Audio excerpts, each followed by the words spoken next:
biopsy is necessary to analyze the tissue within the bone marrow to check for any abnormalities. These can range from different types of blood disorders to even forms of leukemia, which can be life-threatening to the patient. Most bone marrow biopsies are quite long and painful since the sensation within the bones itself can't be numbed out. Even if sedatives are used, the patients will still feel pain after the operation is completed. There's also much more room for error the longer the operation goes, and sometimes the actual sample sizes themselves aren't large enough, which forces a second biopsy to be done. The device is made to make the operation faster and to get a larger and more precise sample of tissue, to reduce any complications for the patient and to reduce any pain. The precision knob-controlled bone marrow drill is our take on what's needed to complete a bone marrow biopsy. It works in a similar way as the current line of Jamshidi bone marrow biopsy needles. The sample sizes are also larger and more precise, and this is done using a knob system installed within the drill and a slightly larger size needle gouge that's about 2.5 millimeters in diameter. For cutting through the bone and making way for the needle, a triple-phase trocar tipped rod is used. The needle bit itself is where this design differs. Most commonly, doctors insert the needle using manual force as soon as they get past the bone itself and enter the bone marrow.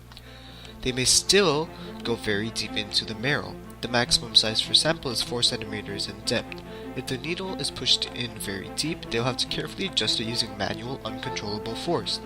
For an inexperienced doctor, this task may be difficult. So this design uses a gear system controlled through a knob to precisely insert the needle after manual adjustment. Even for an experienced doctor, this task is tough since they're working with millimeters of precision, and so the knob makes things much easier. Doctors would have to re-measure the sample size with each movement of the needle into the bone marrow. Turning this knob 1 for rotation moves the needle forward 2 millimeters. This eliminates the need to constantly re-measure and ensure the needle hasn't penetrated the marrow too deeply, saving time. If doctors can just remember this, they can turn the knob as desired after taking a quick initial measurement from the point at which the needle first entered the bone marrow. The needle can move up to 1 centimeter forward, and this leaves quite a bit of aerospace in case the first entry is either too shallow or too deep. The knob itself works using a rack gear and another normal gear. The rack gear directly attaches to a needle bit, and as the knob rotates, it turns that rack gear forwards or backwards. This design also uses an ergonomic handle with rubber grips for support. This design allows for the doctors to get a tighter, more comfortable grip on the drill itself.